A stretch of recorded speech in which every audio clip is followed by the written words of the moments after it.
Hi, baby.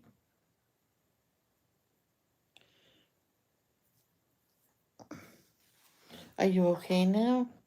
You want to come up? Hey, come on here. Come on here. Come on. Come on. It's okay. Hello, everybody. Good morning. She jumped up early and she might have pulled something. You know how you jump up and something pulled. You know. Yeah, good girl. And she yelped. Come here. I'm gonna pick a break like this. We're gonna have to get a bath. Sorry, girl. She went poo poo this morning. I had to clean her. Yeah. All right, you settle down. 1, 2, 3. Gotta reposition myself in my chair. All right. Good morning, good morning, good morning. It's a bright and sunshiny day. Hey, look at it. Here it is. It's something in your beard.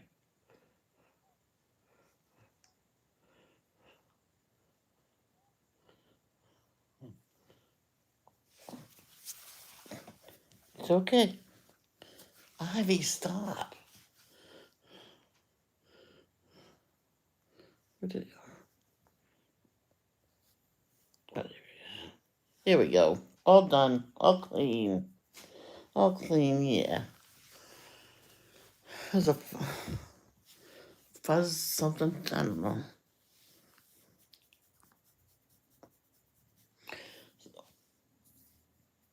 Good morning, good morning, good morning. It will be a bright and sunshiny day. Hey, it's still dark outside.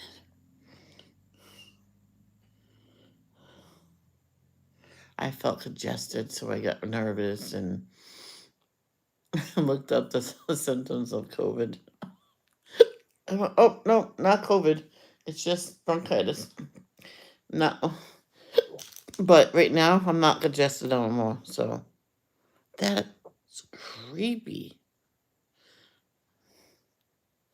I thought that was a face right there. See that right there?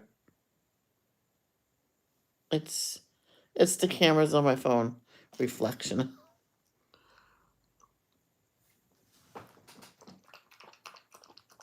Okay. She likes her water. I keep it up here for her to drink. Yeah, lay down. Okay.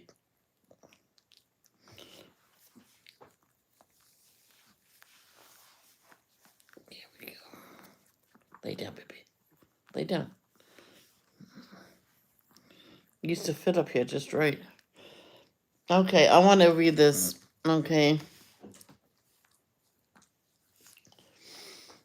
Black Texas student suspended again as officials say his locks violate dress and grooming code. It's up neat. What is the problem of them having the cornrows or braids? It's neat. Who cares? These schools need to relax. The mother of a black teen Texas student who was suspended for over 2 weeks over his hairstyle said her son was suspended again on Monday for having the same hairstyle when he arrived at school. 17-year-old Daryl George, a junior at Barbers Hill High School in Mount Bellevue, has been placed on in-school suspension since August 31 because his twist locks violate the school district's dress code. No, not dress code. Hold on. District's dress and grooming codes, the family says. The latest suspension came after a Texas law went into effect on September 1st that prohibits natural hair discrimination at work. in schools and housing policies, the Texas Tribune reported. Well, shouldn't. I'm sorry, I don't find a problem with that. I had to read that because I was looking at it. I'm not going to read this.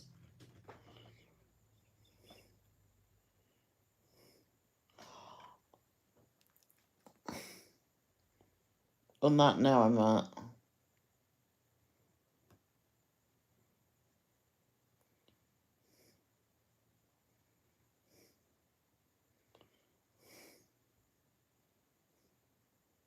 That's sad. I'm going to say what it is. I'm not going to read the. A 14-year-old girl ran away from home and decided to end her life in front of the police instead of going home. Until you know exactly what's going on in the home, ask the kid if they want to go home. Obviously, there's something wrong at the home. God rest her soul. Uh,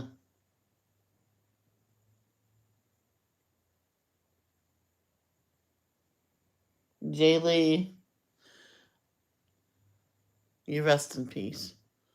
Whatever kept you away from your home, I wish you could have told people instead of taking your life. Obviously, it must have been something bad at home. Hope you rest in peace. Okay. Our Father, which art in heaven, hallowed be thy name. Thy kingdom come, thy will be done, on earth as it is in heaven. Give us this day daily bread, and forgive us our trespasses, as we forgive them that trespass against us. Lead us not to temptation, but deliver us from evil. For thine is the kingdom, the power, and the glory, forever and ever. Amen. Thank you, Lord, for another beautiful day on your beautiful earth. And thank you for allowing us to wake up today. And thank you for what you did for us in the past, present, and what you will do for us in the future.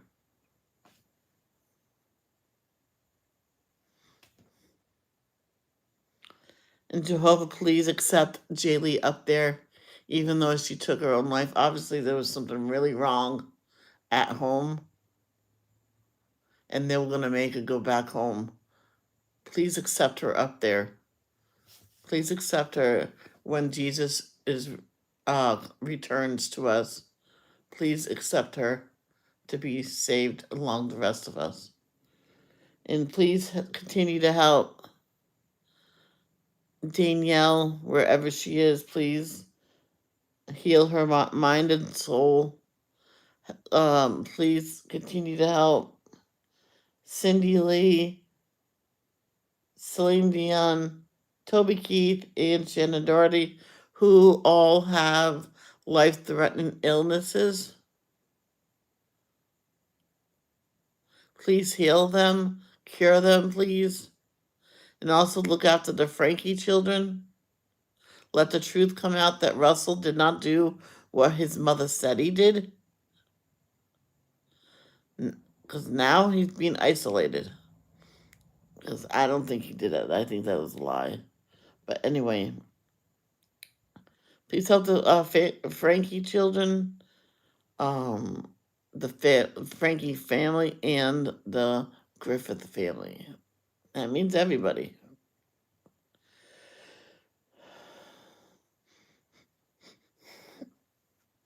There's somebody else. Oh, Tiffany, severely sprained her hand. Slipped on something in the garage that they thought they cleaned up, but they missed a spot. It's easy to miss a spot. And she fell, and she thought she broke it, but it's because it was all purple.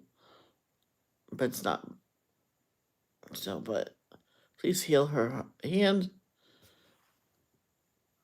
and keep my family and friends safe and continue to help Sabrina, Tate, Miss Tan, and daughters. Arnie, let him get everything he has to get done, get things sold, get the house sold. Please bring him help. He can't do this alone. It's a lot of work for one person to do. And continue to help Vicky and family, Carol and the mom and family, and all their families. Help them, and especially the people that's watching us. I love you all. In the name of Jesus, amen.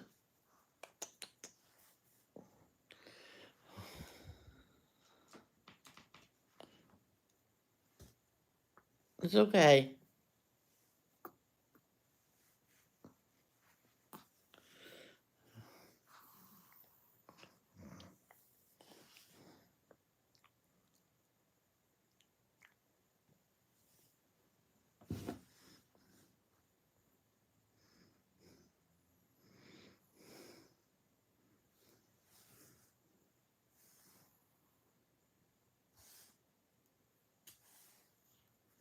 Chapter 11.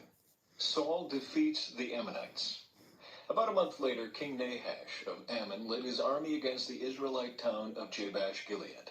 But all the citizens of Jabesh asked for peace. "Make a treaty with us, and we will be your servants," they pleaded. "All right," Nahash said, "but only on one condition. I will gouge out the right eye of every one of you as a disgrace to all Israel." "Give us 7 days to send messengers throughout Israel," replied the elders of Jabesh. "If no one comes to save us, we will agree to your terms." When the messengers came to Gibeah of Saul and told the people about their plight, everyone broke into tears. Saul had been plowing a field with his oxen, and when he returned to town, he asked, "What's the matter? Why is everyone crying?" So they told him about the message from Jabesh. Then the Spirit of God came powerfully upon Saul, and he became very angry. He took 2 oxen and cut them into pieces, and sent the messengers to carry them throughout Israel with this message: "This is what will happen to the oxen of anyone who refuses to follow Saul and Samuel into battle." And the Lord made the people afraid of Saul's anger, and all of them came out together as one.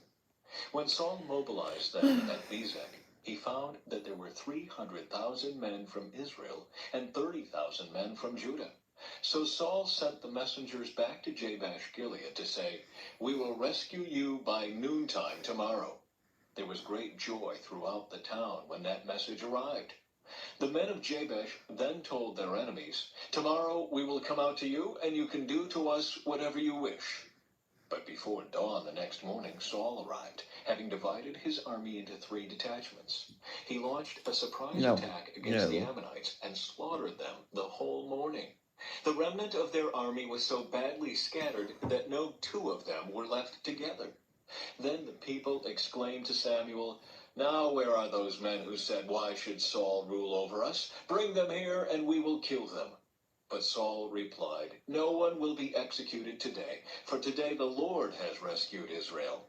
Then Samuel said to the people, "Come, let us all go to Gilgal to renew the kingdom." So they all went to Gilgal, and in a solemn ceremony before the Lord, they made Saul king. Then they offered peace offerings to the Lord, and Saul and all the Israelites were filled with joy.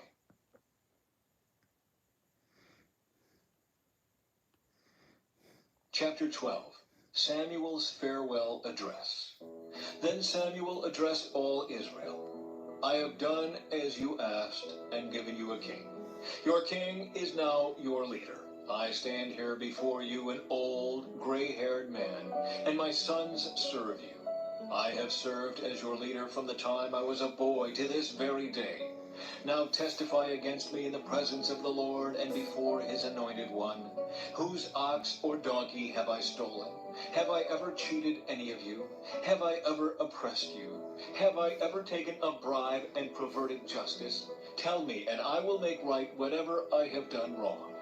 "No," they replied, "you have never cheated or oppressed us, and you have never taken even a single bribe. The Lord and his anointed one are my witnesses today," Samuel declared, "that my hands are clean."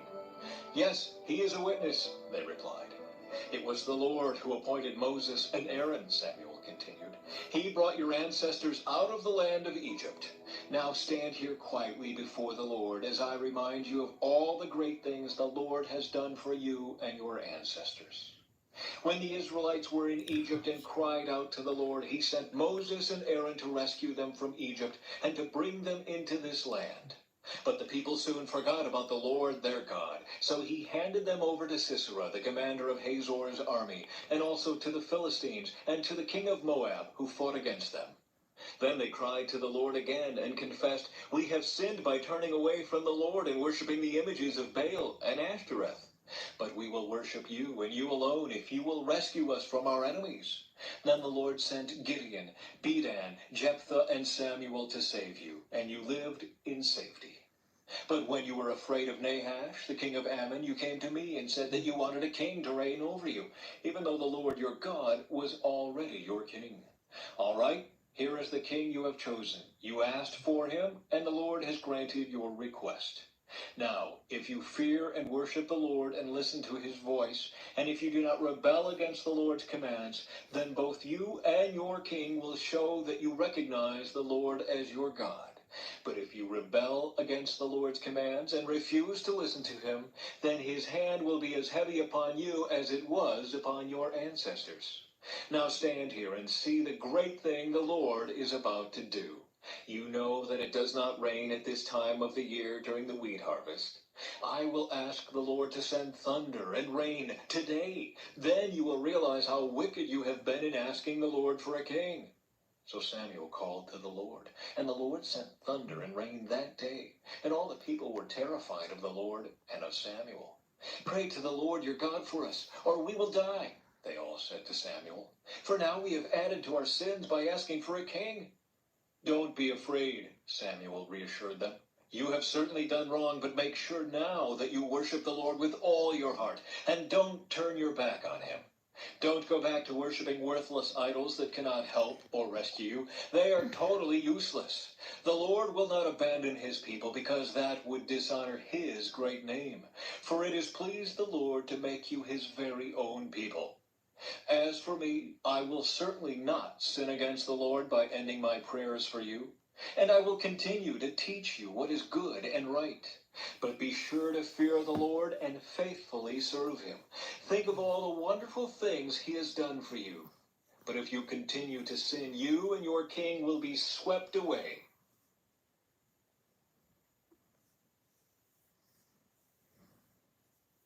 Chapter 13. Continued War with Philistia. Saul was 30 years old when he became king, and he reigned for 42 years. Saul selected 3,000 special troops from the army of Israel and sent the rest of the men home. He took 2,000 of the chosen men with him to Michmash and the hill country of Bethel.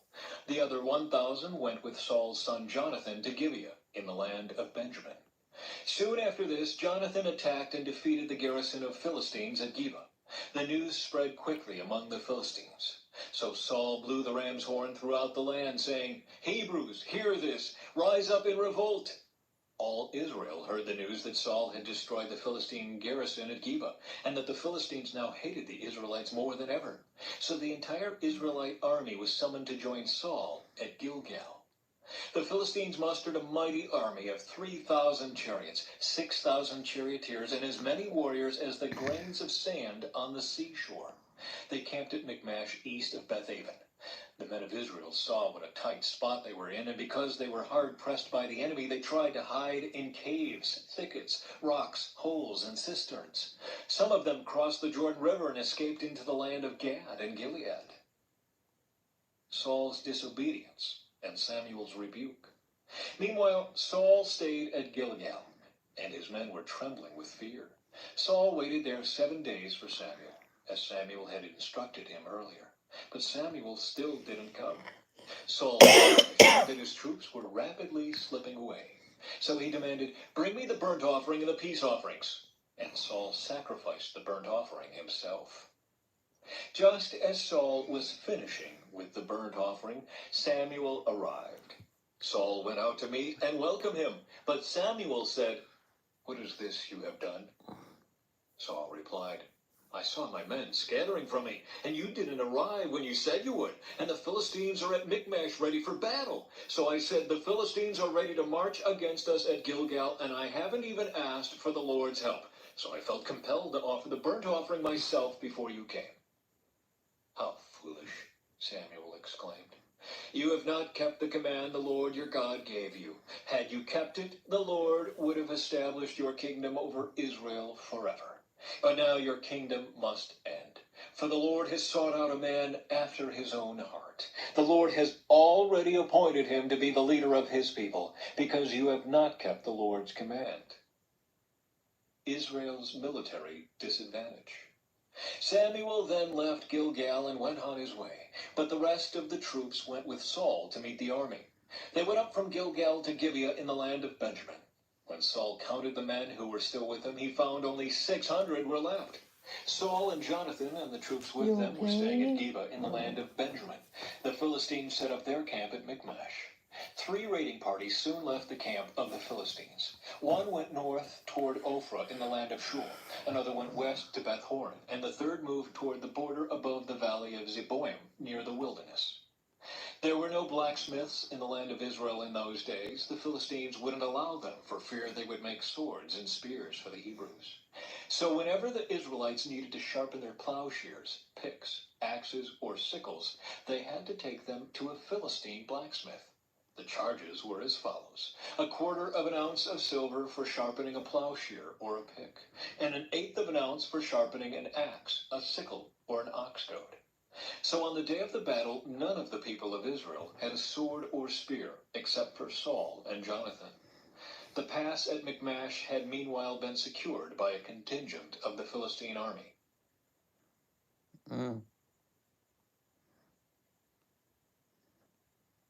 Chapter 14. Jonathan's daring plan.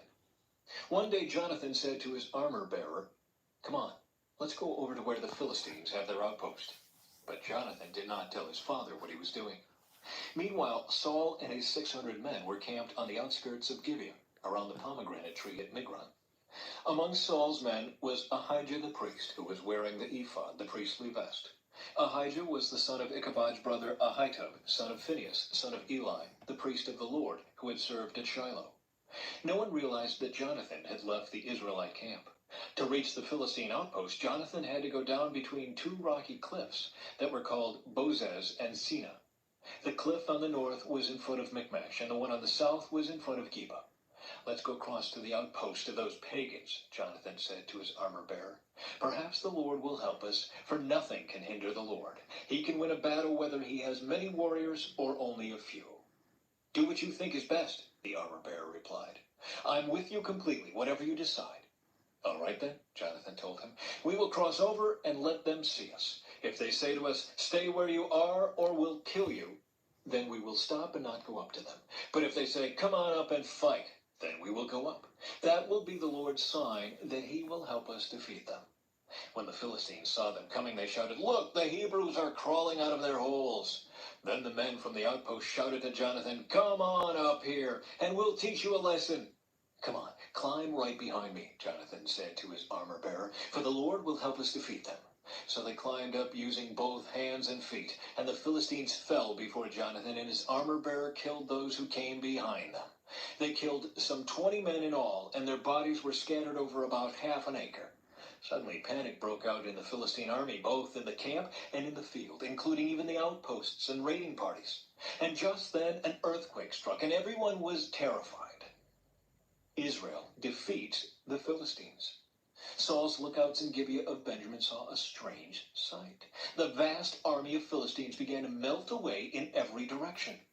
"Call the roll and find out who's missing," Saul ordered. And when they checked, they found that Jonathan and his armor-bearer were gone. Then Saul shouted to Ahijah, "Bring the ephod here." For at that time Ahijah was wearing the ephod in front of the Israelites. But while Saul was talking to the priest, the confusion in the Philistine camp grew louder and louder. So Saul said to the priest, "Never mind, let's get going." Then Saul and all his men rushed out to the battle and found the Philistines killing each other. There was terrible confusion everywhere. Even the Hebrews, who had previously gone over to the Philistine army, revolted and joined in with Saul, Jonathan, and the rest of the Israelites. Likewise, the men of Israel, who were hiding in the hill country of Ephraim, joined the chase when they saw the Philistines running away. So the Lord saved Israel that day, and the battle continued to rage even beyond Beth-aven. Saul's foolish oath. Now the men of Israel were pressed to exhaustion that day, because Saul had placed them under an oath, saying, "Let a curse fall on anyone who eats before evening, before I have full revenge on my enemies." So no one ate anything all day, even though they had all found honeycomb on the ground in the forest. They didn't dare touch the honey because they all feared the oath they had taken. But Jonathan had not heard his father's command, and he dipped the end of his stick into a piece of honeycomb and ate the honey. After he had eaten it, he felt refreshed. But one of the men saw him and said, "Your father made the army take a strict oath that anyone who eats food today will be cursed. That is why everyone is weary and faint." "My father has made trouble for us all," Jonathan exclaimed. "A command like that only hurts us. See how refreshed I am now that I have eaten this little bit of honey. If the men had been allowed to eat freely from the food they found among our enemies, think how many more Philistines we could have killed." They chased and killed the Philistines all day, from Michmash to Ajalon, growing more and more faint. That evening they rushed for the battle plunder and butchered the sheep, goats, cattle, and calves, but they ate them without draining the blood. Someone reported to Saul, "Look, the men are sinning against the Lord by eating meat that still has blood in it." "That is very wrong," Saul said. "Find a large stone and roll it over here. Then go out among the troops and tell them, 'Bring the cattle, sheep, and goats here to me. Kill them here and drain the blood before you eat them. Do not sin against the Lord by eating meat with the blood still in it.'" So that night all the troops brought their animals and slaughtered them there. Then Saul built an altar to the Lord, and it was the first of the altars he built to the Lord. Then Saul said, "Let's chase the Philistines all night and plunder them until sunrise. Let's destroy every last one of them." His men replied, "We'll do whatever you think is best." But the priest said, "Let's ask God first." So Saul asked God, "Should we go after the Philistines? Will you help us defeat them?" But God made no reply that day. Then Saul said to the leaders, "Something's wrong. I want all my army commanders to come here. We must find out what sin was committed today. I vow by the name of the Lord who rescued Israel that the sinner will surely die, even if it is my own son Jonathan." But no one would tell him what the trouble was. Then Saul said, "Jonathan and I will stand over here, and all of you stand over there." And the people responded to Saul, "Whatever you think is best." Then Saul prayed, "O Lord, God of Israel, please show us who is guilty and who is innocent." Then they cast sacred lots, and Jonathan and Saul were chosen as the guilty ones, and the people were declared innocent. Then Saul said, "Now cast lots again and choose between me and Jonathan." And Jonathan was shown to be the guilty one. "Tell me what you have done," Saul demanded of Jonathan. "I tasted a little honey," Jonathan admitted. "It was only a little bit on the end of my stick. Does that deserve death?" "Yes, Jonathan," Saul said. "You must die. May God strike me and even kill me if you do not die for this." But the people broke in and said to Saul, "Jonathan has won this great victory for Israel. Should he die? Far from it. As surely as the Lord lives, not one hair on his head will be touched, for God helped him do a great deed today." So the people rescued Jonathan, and he was not put to death. Then Saul called back the army from chasing the Philistines, and the Philistines returned home. Saul's military successes. Now when Saul had secured his grasp on Israel's throne, he fought against his enemies in every direction, against Moab, Ammon, Edom, the kings of Zobah, and the Philistines. And wherever he turned, he was victorious.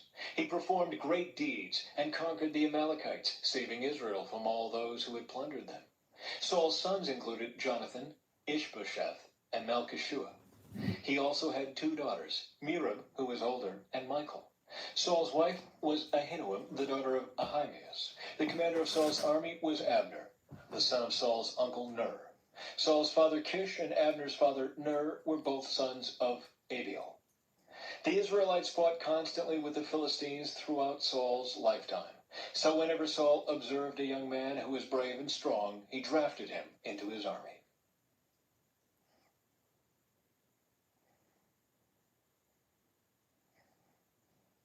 Chapter 15. Saul destroys the Amalekites. One day Samuel said to Saul, "It was the Lord who told me to anoint you as king of his people Israel. Now listen to this message from the Lord. This is what the Lord of heaven's armies has declared.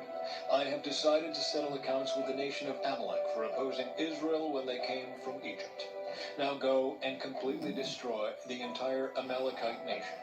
Men, women, children, babies, cattle, sheep, goats, camels, and donkeys." So Saul mobilized his army at Telaim. There were 200,000 soldiers from Israel and 10,000 men from Judah. Then Saul and his army went to a town of the Amalekites and lay in wait in the valley. Saul sent this warning to the Kenites: "Move away from where the Amalekites live, or you will die with them. For you showed kindness to all the people of Israel when they came up from Egypt." So the Kenites packed up and left. Then Saul slaughtered the Amalekites from Havilah all the way to Shur, east of Egypt. He captured Agag, the Amalekite king, but completely destroyed everyone else. Saul and his men spared Agag's life and kept the best of the sheep and goats, the cattle, the fat calves, and the lambs, everything, in fact, that appealed to them. They destroyed only what was worthless or of poor quality. The Lord rejects Saul. Then the Lord said to Samuel, "I am sorry that I ever made Saul king, for he has not been loyal to me, and has refused to obey my command." Samuel was so deeply moved when he heard this that he cried out to the Lord all night. Early the next morning, Samuel went to find Saul. Someone told him, "Saul went to the town of Carmel to set up a monument to himself. Then he went on to Gilgal." When Samuel finally found him, Saul greeted him cheerfully. "May the Lord bless you," he said. "I have carried out the Lord's command." "Then what is all the bleating of sheep and goats and the lowing of cattle I hear?" Samuel demanded. "It's true that the army spared the best of the sheep, goats, and cattle," Saul admitted. "But they are going to sacrifice them to the Lord your God. We have destroyed everything else." Then Samuel said to Saul, "Stop. Listen to what the Lord told me last night." "What did he tell you?" Saul asked. And Samuel told him, "Although you may think little of yourself, are you not the leader of the tribes of Israel? The Lord has anointed you king of Israel, and the Lord sent you on a mission and told you, 'Go and completely destroy the sinners, the Amalekites, until they are all dead.' Why haven't you obeyed the Lord? Why did you rush for the plunder and do what was evil in the Lord's sight?" "But I did obey the Lord," Saul insisted. "I carried out the mission he gave me. I brought back King Agag, but I destroyed everyone else. Then my troops brought in the best of the sheep, goats, cattle, and plunder to sacrifice to the Lord your God in Gilgal." But Samuel replied, "What is more pleasing to the Lord, your burnt offerings and sacrifices, or your obedience to his voice? Listen, obedience is better than rebellion is as sinful as witchcraft, and stubbornness as bad as worshiping idols. So because you have rejected the command of the Lord, he has rejected you as king." Saul pleads for forgiveness. Then Saul admitted to Samuel, "Yes, I have sinned. I have disobeyed your instructions and the Lord's command, for I was afraid of the people and did what they demanded. But now please forgive my sin and come back with me so that I may worship the Lord." But Samuel replied, "I will not go back with you. Since you have rejected the Lord's command, he has rejected you as king of Israel." As Samuel turned to go, Saul tried to hold him back and tore the hem of his robe. And Samuel said to him, "The Lord has torn the kingdom of Israel from you today, and has given it to someone else, one who is better than you. And he who is the glory of Israel will not lie, nor will he change his mind, for he is not human, that he should change his mind." And Saul pleaded again, "I know I have sinned, but please at least honor me before the elders of my people and before Israel by coming back with me so that I may worship the Lord your God." So Samuel finally agreed and went back with him, and Saul worshiped the Lord. Samuel executes King Agag. Then Samuel said, "Bring King Agag to me." Agag arrived full of hope, for he thought, surely the worst is over, and I have been spared. But Samuel said, as your sword has killed the sons of many mothers, now your mother will be childless. And Samuel cut Agag to pieces before the Lord at Gilgal. Then Samuel went home to Ramah, and Saul returned to his house at Gibeah of Saul. Samuel never went to meet with Saul again, but he mourned constantly for him.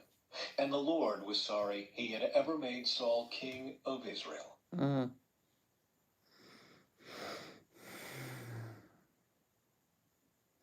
Chapter 16. Samuel anoints David as king. Now the Lord said to Samuel, you have mourned long enough for Saul. I have rejected him as king of Israel, so fill your flask with olive oil and go to Bethlehem. Find a man named Jesse who lives there, for I have selected one of his sons to be my king. But Samuel asked, how can I do that? If Saul hears about it, he will kill me. Take a heifer with you, the Lord replied, and say that you have come to make a sacrifice to the Lord. Invite Jesse to the sacrifice, and I will show you which of his sons to anoint for me. So Samuel did as the Lord instructed. When he arrived at Bethlehem, the elders of the town came trembling to meet him. What's wrong? They asked. Do you come in peace? Yes, Samuel replied. I have come to sacrifice to the Lord. Purify yourselves and come with me to the sacrifice. Then Samuel performed the purification rite for Jesse and his sons, and invited them to the sacrifice too. When they arrived, Samuel took one look at Eliab and thought, surely this is the Lord's anointed. But the Lord said to Samuel, don't judge by his appearance or height, for I have rejected him. The Lord doesn't see things the way you see them. People judge by outward appearance, but the Lord looks at the heart. Then Jesse told his son Abinadab to step forward and walk in front of Samuel. But Samuel said, this is not the one the Lord has chosen. Next, Jesse summoned Shimei, but Samuel said, neither is this the one the Lord has chosen. In the same way, all 7 of Jesse's sons were presented to Samuel. But Samuel said to Jesse, the Lord has not chosen any of these. Then Samuel asked, are these all the sons you have? There is still the youngest, Jesse replied, but he's out in the field watching the sheep and goats. Send for him at once, Samuel said. We will not sit down to eat until he arrives. So Jesse sent for him. He was dark and handsome, with beautiful eyes. And the Lord said, this is the one, anoint him. So as David stood there among his brothers, Samuel took the flask of olive oil he had brought and anointed David with the oil. And the Spirit of the Lord came powerfully upon David from that day on. Then Samuel returned to Ramah. David serves in Saul's court. Now the Spirit of the Lord had left Saul, and the Lord sent a tormenting spirit that filled him with depression and fear. Some of Saul's servants said to him, a tormenting spirit from God is troubling you. Let us find a good musician to play the harp whenever the tormenting spirit troubles you. He will play soothing music, and you will soon be well again. All right, Saul said, find me someone who plays well and bring him here. One of the servants said to Saul, one of Jesse's sons from Bethlehem is a talented harp player. Not only that, he is a brave warrior, a man of war, and has good judgment. He is also a fine-looking young man, and the Lord is with him. So Saul sent messengers to Jesse to say, send me your son David the shepherd. Jesse responded by sending David to Saul, along with a young goat, a donkey loaded with bread, and a wineskin full of wine. So David went to Saul and began serving him. Saul loved David very much, and David became his armor-bearer. Then Saul sent word to Jesse asking, please let David remain in my service, for I am very pleased with him. And whenever the tormenting spirit from God troubled Saul, David would play the harp. Then Saul would feel better, and the tormenting spirit would go away.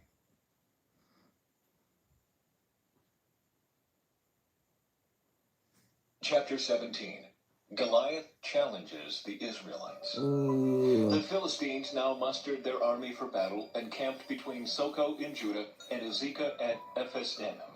Saul countered by gathering his Israelite troops near the valley of Elah.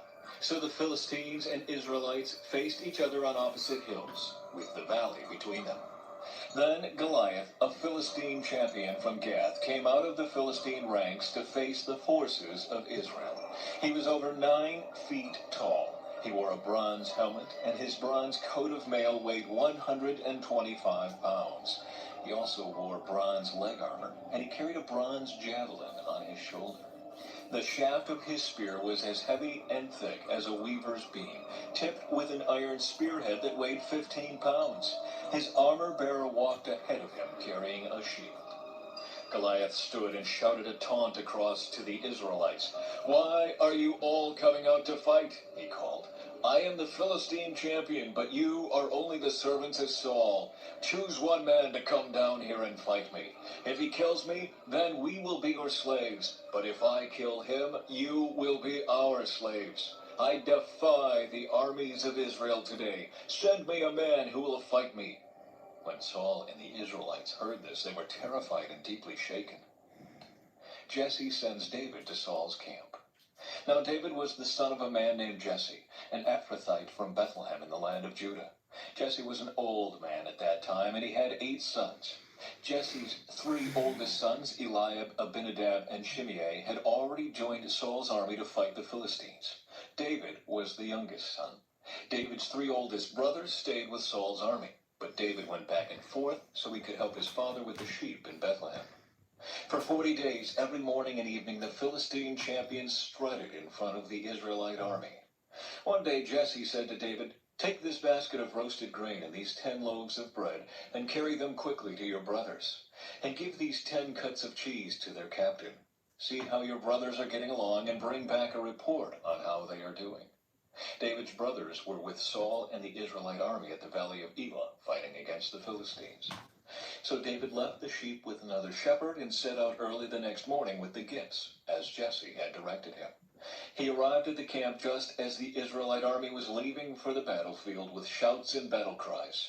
Soon the Israelite and Philistine forces stood facing each other, army against army.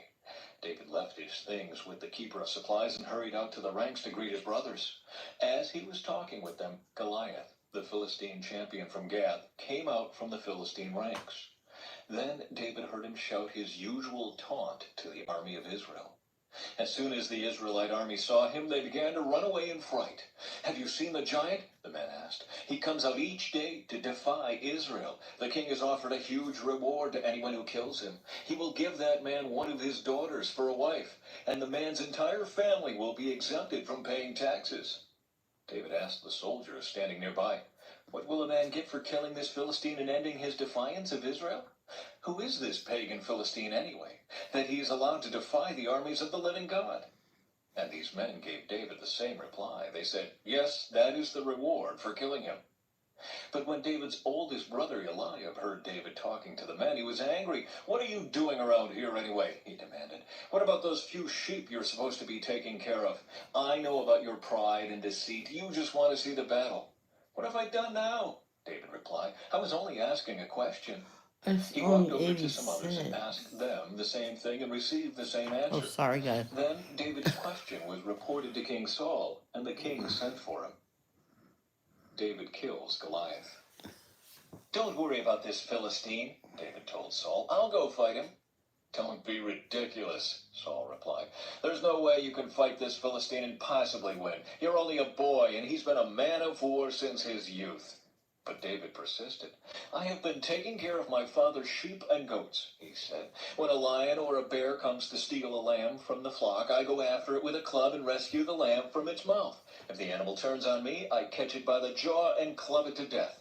I have done this to both lions and bears, and I'll do it to this pagan Philistine too, for he has defied the armies of the living God. The Lord who rescued me from the claws of the lion and the bear will rescue me from this Philistine."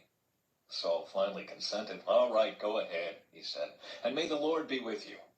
Then Saul gave David his own armor, a bronze helmet and a coat of mail.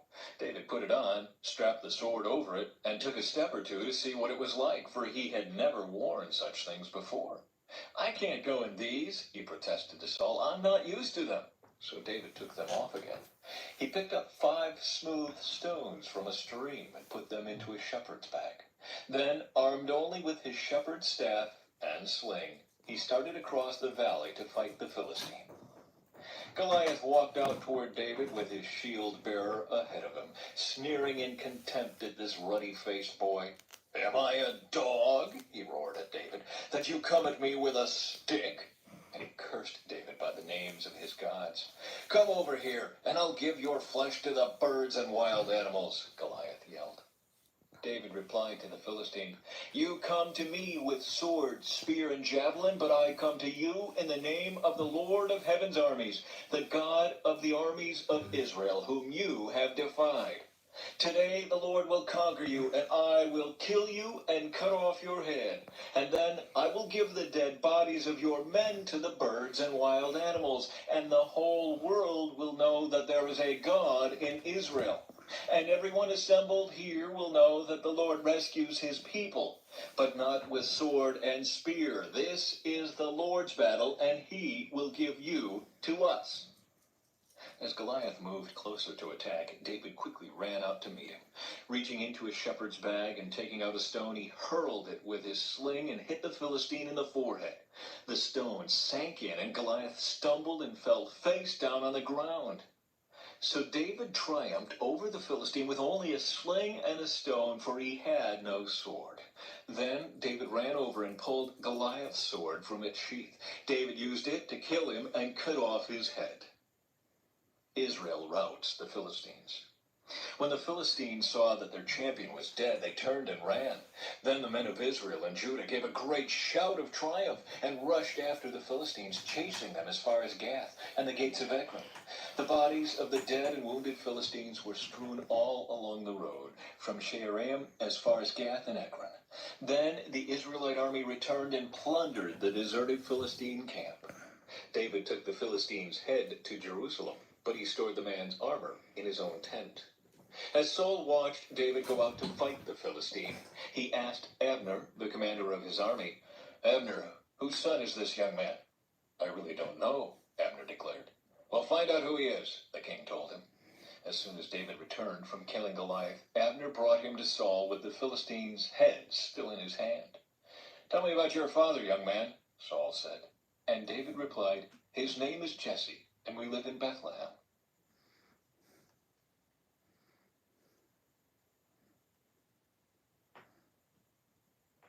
Chapter 18. Saul becomes jealous of David. After David had finished talking with Saul, he met Jonathan, the king's son. There was an immediate bond between them, for Jonathan loved David. From that day on, Saul kept David with him and wouldn't let him return home. And Jonathan made a solemn pact with David because he loved him as he loved himself. Jonathan sealed the pact by taking off his robe and giving it to David, together with his tunic, sword, bow, and belt. Whatever Saul asked David to do, David did it successfully. So Saul made him a commander over the men of war, an appointment that was welcomed by the people and Saul's officers alike. When the victorious Israelite army was returning home after David had killed the Philistine, women from all the towns of Israel came out to meet King Saul. They sang and danced for joy with tambourines and cymbals. This was their song: "Saul has killed his thousands and David his 10,000s." This made Saul very angry. "What's this?" he said. "They credit David with 10,000s and me with only thousands. Next, they'll be making him their king." So from that time on, Saul kept a jealous eye on David. The very next day, a tormenting spirit from God overwhelmed Saul, and he began to rave in his house like a madman. David was playing the harp, as he did each day, but Saul had a spear in his hand, and he suddenly hurled it at David, intending to pin him to the wall. But David escaped him twice. Saul was then afraid of David, for the Lord was with David and had turned away from Saul. Finally, Saul sent him away and appointed him commander over 1,000 men, and David faithfully led his troops into battle. David continued to succeed in everything he did, for the Lord was with him. When Saul recognized this, he became even more afraid of him. But all Israel and Judah loved David because he was so successful at leading his troops into battle. David marries Saul's daughter. One day Saul said to David, "I am ready to give you my older daughter, Merab, as your wife. But first you must prove yourself to be a real warrior by fighting the Lord's battles."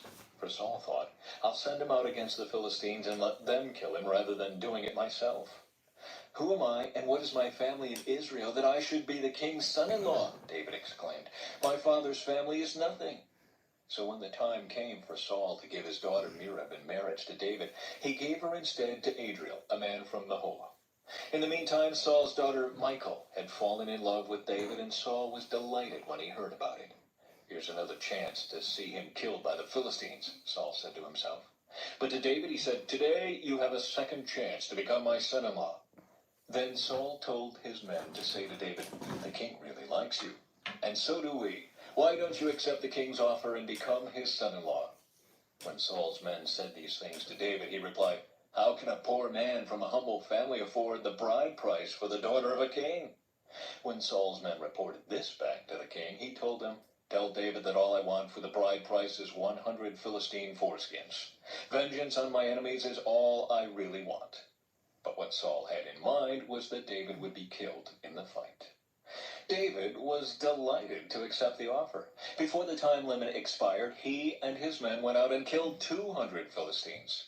Then David fulfilled the king's requirement by presenting all their foreskins to him. So Saul gave his daughter Michal to David to be his wife. When Saul realized that the Lord was with David and how much his daughter Michal loved him, Saul became even more afraid of him, and he remained David's enemy for the rest of his life. Every time the commanders of the Philistines attacked, David was more successful against them than all the rest of Saul's officers. So David's name became very famous.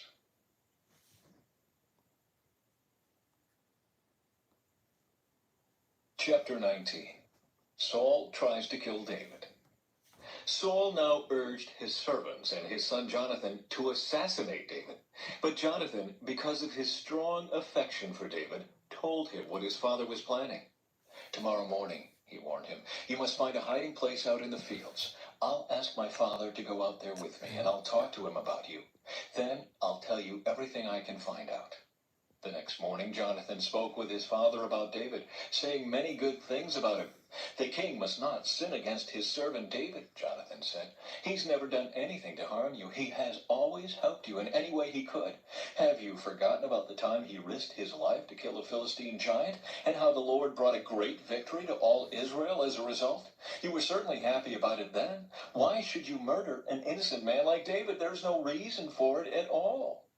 So Saul listened to Jonathan and vowed, as surely as the Lord lives, David will not be killed. Afterward, Jonathan called David and told him what had happened. Then he brought David to Saul, and David served in the court as before. War broke out again after that, and David led his troops against the Philistines. He attacked them with such fury that they all ran away. But one day when Saul was sitting at home with spear in hand, the tormenting spirit from the Lord suddenly came upon him again. As David played his harp, Saul hurled his spear at David, but David dodged out of the way, and leaving the spear stuck in the wall, he fled and escaped into the night. Michal saves David's life. Then Saul sent troops to watch David's house. They were told to kill David when he came out the next morning. But Michal, David's wife, warned him, if you don't escape tonight, you will be dead by morning. So she helped him climb out through a window, and he fled and escaped. Then she took an idol and put it in his bed, covered it with blankets, and put a cushion of goat's hair at its head. When the troops came to arrest David, she told them he was sick and couldn't get out of bed. But Saul sent the troops back to get David. He ordered, bring him to me in his bed so I can kill him. But when they came to carry David out, they discovered that it was only an idol in the bed with a cushion of goat's hair at its head. Why have you betrayed me like this and let my enemy escape? Saul demanded. I had to. Excuse me, sorry. He threatened to kill me if I didn't help him. So David escaped and went to Ramah to see Samuel. And he told him all that Saul had done to him. Then Samuel took David with him to live in Naioth. When the report reached Saul that David was at Naioth in Ramah, he sent troops to capture him. But when they arrived and saw Samuel leading a group of prophets who were prophesying, the Spirit of God came upon Saul's men, and they also began to prophesy. When Saul heard what had happened, he sent other troops, but they too prophesied. The same thing happened a third time. Finally, Saul himself went to Ramah and arrived at the great well in Siku. "Where are Samuel and David?" he demanded. "They are at Naioth in Ramah," someone told him. But on the way to Naioth in Ramah, the Spirit of God came even upon Saul, and he too began to prophesy all the way to Naioth. He tore off his clothes and lay naked on the ground all day and all night, prophesying in the presence of Samuel. The people who were watching exclaimed, "What? Is even Saul a prophet?" Last one, guys. Chapter 20. Jonathan helps David. David now fled from Naioth in Ramah and found Jonathan. "What have I done?" he exclaimed. "What is my crime? How have I offended your father that he is so determined to kill me?" "That's not true," Jonathan protested. "You are not going to die. He always tells me everything he's going to do, even the little things. I know my father wouldn't hide something like this from me. It just isn't so." Then David took an oath before Jonathan and said, "Your father knows perfectly well about our friendship, so he has said to himself, 'I won't tell Jonathan. Why should I hurt him?' But I swear to you that I am only a step away from death. I swear it by the Lord and by your own soul." "Tell me what I can do to help you," Jonathan exclaimed. David replied, "Tomorrow we celebrate the New Moon Festival. I've always eaten with the king on this occasion, but tomorrow I'll hide in the field and stay there until the evening of the third day. If your father asks where I am, tell him I asked permission to go home to Bethlehem for an annual family sacrifice. If he says, 'Fine,' you will know all is well. But if he is angry and loses his temper, you will know he is determined to kill me. Show me this loyalty as my sworn friend, for we made a solemn pact before the Lord. Or kill me yourself if I have sinned against your father, but please don't betray me to him." "Never," Jonathan exclaimed. "You know that if I had the slightest notion my father was planning to kill you, I would tell you at once." Then David asked, "How will I know whether or not your father is angry?" "Come out to the field with me," Jonathan replied, and they went out there together. Then Jonathan told David, "I promise by the Lord, the God of Israel, that by this time tomorrow, or the next day at the latest, I will talk to your father and let you know at once how he feels about you. If he speaks favorably about you, I will let you know. But if he is angry and wants you killed, may the Lord strike me and even kill me if I don't warn you so you can escape and live. May the Lord be with you as he used to be with my father. And may you treat me with the faithful love of the Lord as long as I live. But if I die, treat my family with this faithful love, even when the Lord destroys all your enemies from the face of the earth." So Jonathan made a solemn pact with David, saying, "May the Lord destroy all your enemies." And Jonathan made David reaffirm his vow of friendship again, for Jonathan loved David as he loved himself. Then Jonathan said, "Tomorrow we celebrate the New Moon Festival. You will be missed when your place at the table is empty. The day after tomorrow, toward evening, go to the place where you hid before and wait there by the stone pile. I will come out and shoot 3 arrows to the side of the stone pile as though I was shooting at a target. Then I will send a boy to bring the arrows back. If you hear me tell him, 'They're on this side,' then you will know, as surely as the Lord lives, that all is well and there is no trouble. But if I tell him, 'Go farther, the arrows are still ahead of you,' then it will mean that you must leave immediately, for the Lord is sending you away. And may the Lord make us keep our promises to each other, for he has witnessed them." So David hid himself in the field, and when the New Moon Festival began, the king sat down to eat. He sat at his usual place against the wall, with Jonathan sitting opposite him, and Abner beside him. But David's place was empty. Saul didn't say anything about it that day, for he said to himself, "Something must have made David ceremonially unclean." But when David's place was empty again the next day, Saul asked Jonathan, "Why hasn't the son of Jesse been here for the meal either yesterday or today?" Jonathan replied, "David earnestly asked me if he could go to Bethlehem. He said, 'Please let me go, for we are having a family sacrifice. My brother demanded that I be there. So please let me get away to see my brothers. That's why he isn't here at the king's table.'" Saul boiled with rage at Jonathan. "You stupid son of a whore," he warned him. "Do you think I don't know that you want him to be king in your place, shaming yourself and your mother? As long as that son of Jesse is alive, you'll never be king. Now go and get him so I can kill him." "But why should he be put to death?" Jonathan asked his father. "What has he done?" Then Saul hurled his spear at Jonathan, intending to kill him. So at last Jonathan realized that his father was really determined to kill David. Jonathan left in fierce anger and refused to eat on Excuse that me, second guys, day of sorry. the festival, for he was crushed by his father's shameful behavior toward David. The next morning, as agreed, Jonathan went out into the field and took a young boy with him to gather his arrows. "Start running," he told the boy, "so you can find the arrows as I shoot them." So the boy ran, and Jonathan shot an arrow beyond him. When the boy had almost reached the arrow, Jonathan shouted, "The arrow is still ahead of you! Hurry! Hurry, don't wait!" So the boy quickly gathered up the arrows and ran back to his master. He, of course, suspected nothing. Only Jonathan and David understood the signal. Then Jonathan gave his bow and arrows to the boy and told him to take them back to town.